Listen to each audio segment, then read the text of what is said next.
Welcome back to Becoming MindStrong podcast. If you've been following along in order, you know that this season we have kicked off with what I call the big three of menopause. So if we were to take a look at every single menopause symptom out there, we would see it's a lot more than hot flashes and night sweats. There are actually hundreds.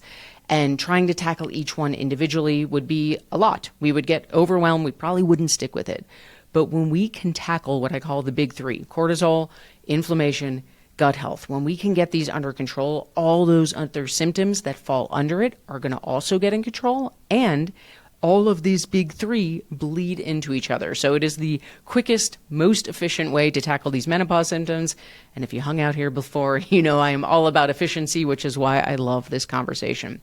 So we have been talking about two of the big three, and in this episode, we are going to dive into the third, inflammation. Check it out.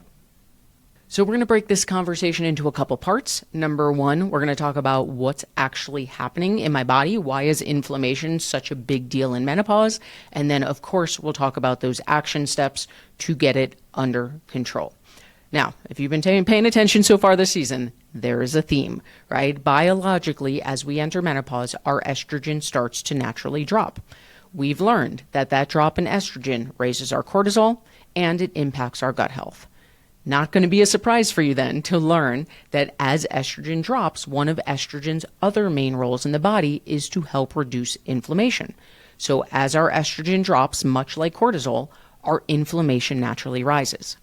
Now, you also heard me say that these big three bleed into each other, right? So in addition to this drop in estrogen raising our inflammation, our gut health also raises inflammation. As that microbiome shifts, it's adding to our inflammation, and stress. Cortisol is our stress hormone.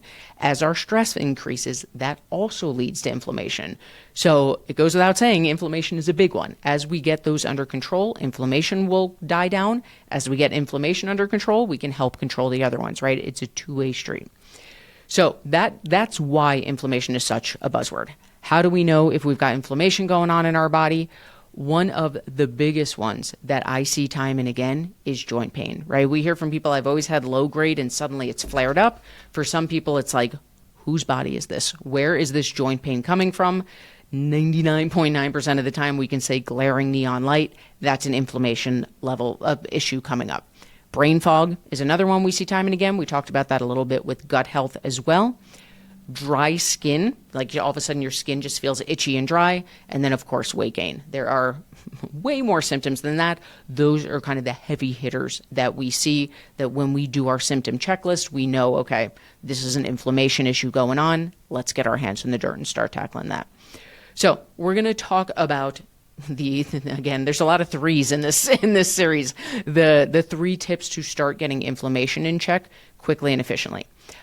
One of the reasons I love talking about, that's a weird statement, I love talking about inflammation, but I find that inflammation is one of I hesitate to use the word quicker because none of this is as quick as we would like, and we can make a dent in inflammation through the three steps I'm going to teach you fairly quickly, right? If you've hung out here before, you know I don't sugarcoat weight loss in a menopausal body, especially if you need a healing stage, if you're already eating low calorie and not losing weight. It can be a slower, tedious process. There's no way around that, right?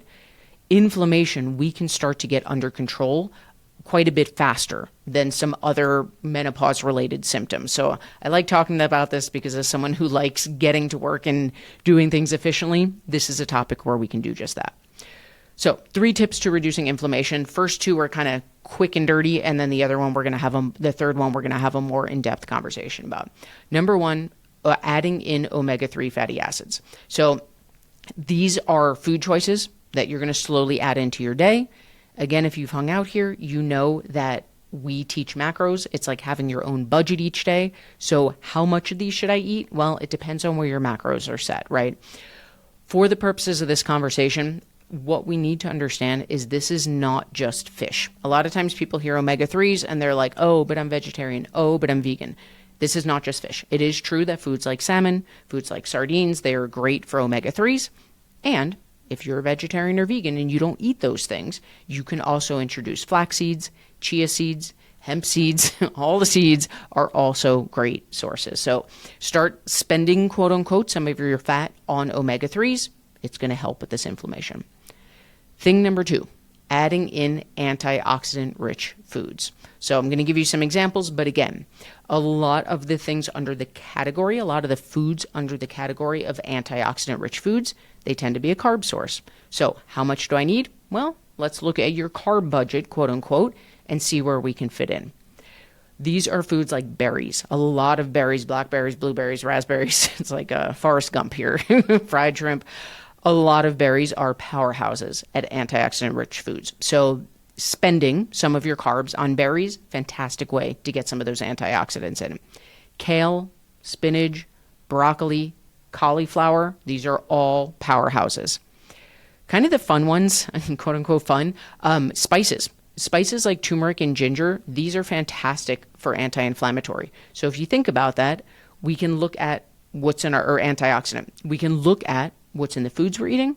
We can look at teas we drink, right? I tend to eat a lot of turmeric and ginger, drink a lot of turmeric and ginger tea. We can spice up our plates, spice up our food with some of these spices.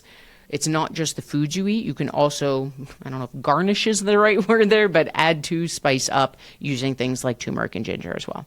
Okay, so we've got adding in some omega-3s, salmon, sardines, flax, chia, hemp.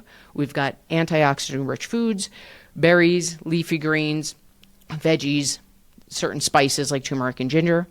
The third one we're going to spend some more time on, because one of the names of the game with getting inflammation in check is balancing our blood sugar. And the way that we can balance our blood sugar, there's a few subcategories of that, and I want to spend some time digging in. First and foremost is a well-balanced plate. Now, I want to pause here because if you know me, you know I'm not a fan of rainbows and glitter and unicorns and here's a perfect day, because life don't go like that, right? This is in an ideal world, as much as your schedule allows, right? As much as your schedule allows, the more we can have a balanced plate, and I'm going to talk about what that looks like in a second, the better it's going to be for your blood sugar, the better it's going to be for your inflammation levels. Now, am I going through life eating 3 square meals a day with this perfectly balanced plate and filling in with snacks? That is laughable. No. If I can get a dinner that looks like this, I call it a win. If I can get a breakfast and dinner that looks like that, holy cow, I'm on fire that day. The reality is, most days, I get to work, I look up, 8 hours have gone by, I'm like, holy cow, I should probably eat something right now, and then I'm scrambling to get food in. Is that the best thing for my body? No. And realistically, that's what my life looks like some days, and I'm sure it's the same for you. Real quickly, the biggest event in MindStrong history is coming up, and you are hearing about it first. From March 3rd through 5th, 2026, I am hosting my Runway to Summer Metabolism Boosting Challenge. It is totally free, and it is going to be the biggest event that we have ever done in the history of MindStrong. You can go to www.mindstrongfitness.com/challenge, or just use the link in the show notes below to reserve your spot. I cannot wait. I will see you there. Now, let's get back to the episode. So I'm harping on that because this is where I hate diet culture, and we tend to get into all in, all out thinking, oh, I ruined my day because I didn't have a perfectly balanced plate. Start with one. If your day doesn't look like this, start with one perfectly balanced plate for dinner. If you can get in more, fantastic. The more we can do this, the better it's going to be. So what is a perfectly balanced plate? And I'm going to put perfectly in air quotes because there's no such thing. It means we have a good combination of healthy proteins, of fiber-rich carbs, of some healthy fats, and then we call it eating the rainbow, fruits and veggies, right? The proportion of that, I hate the question, how much should I eat of that, right? Because if you've hung out here, it's going to depend. Your macro numbers are going to look very different than mine and going to look very different than your best friends. Anyone who tells you, well, one size fits all, this is exactly how much you should be eating, they're pulling it out of their rear end because that's not how this actually works. And within your personal macro budget, this is how we're going to work to design our plate. So some great protein choices. If you are someone who eats meat, it might be some grilled chicken, it might be some turkey. If you're not, if you're a vegetarian or vegan, maybe you do some tempeh, maybe you do some seitan, maybe you do some tofu, right? Fiber-rich carbs. We're looking at those nutritious carbs, things like brown rice, quinoa, maybe some oats. And then from there, we eat the rainbow. So those leafy greens that we talked about, right? You see the overlap here. They're also great for antioxidants. So we could put some kale, we could put some spinach, we could put some broccoli, maybe we could put some berries on our plates. We want color.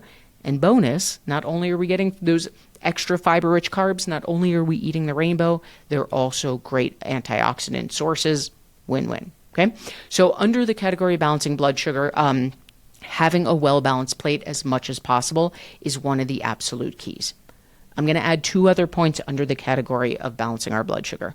Number 1, or number 2, I guess, if we're counting our plate as number 1, is we want to avoid naked carbs. And this is going to lead into number 3, which, spoiler alert, is that low carb is one of the worst things you can be doing in a menopausal body. I'm going to talk about that next. We need carbs. We absolutely need carbs for weight loss. Again, we're going to talk about that. What we want to avoid is what you'll hear called naked carbs, meaning you don't want to eat them on their own because then your blood sugar is going to spike quickly. So very simply, if you're going to have some carbs, pair it with some protein and a little fat. I'll give you an example. I love pretzels. Pretzels are like my favorite. Nighttime, chill on the couch, have a cup of turmeric and ginger tea, and have a handful of pretzels that fit my macros. What I don't want to do is just have those pretzels by themselves. So I'm going to pair it with a little bit of fat, a little bit of protein. Maybe I put some almond butter in there, right? A great example is a slice of whole wheat toast with a bit of peanut butter, almond butter, sunflower butter, or whatever your choice is. The reason is that fat and protein is going to slow down the burn of those carbs.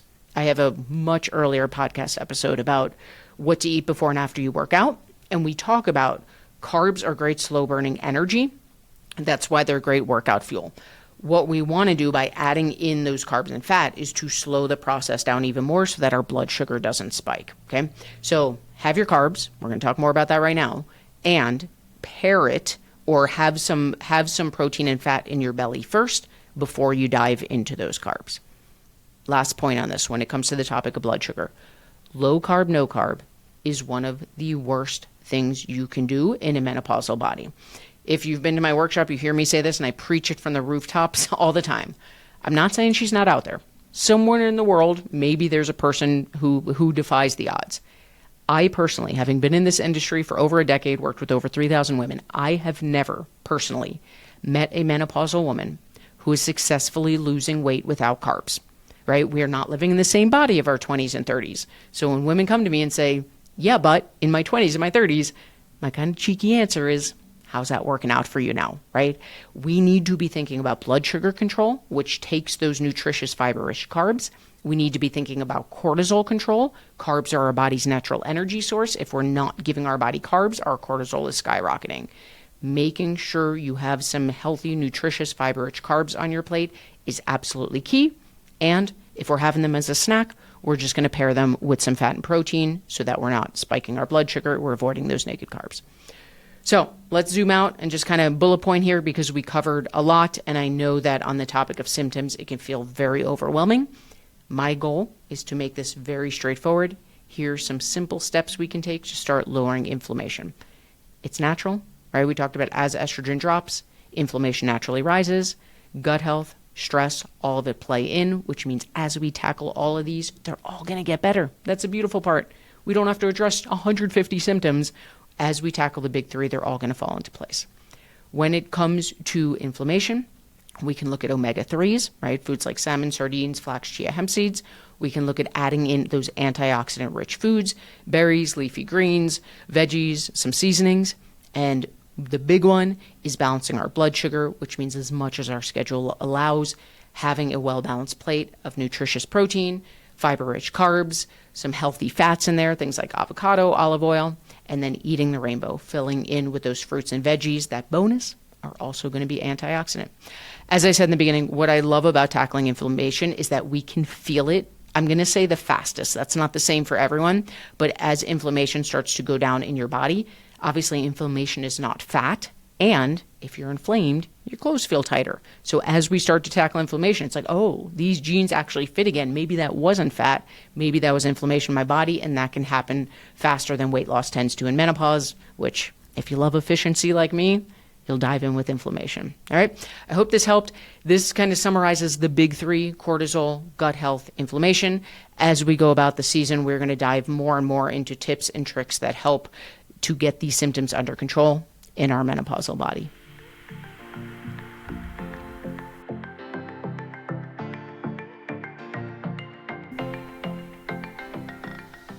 I am hosting the largest event we have ever done in MindStrong history, and you don't want to miss it. From March 3rd through 5th, 2026, join me live on Zoom, totally free, for MindStrong's Runway to Summer, my 3-day Metabolism Boosting Challenge.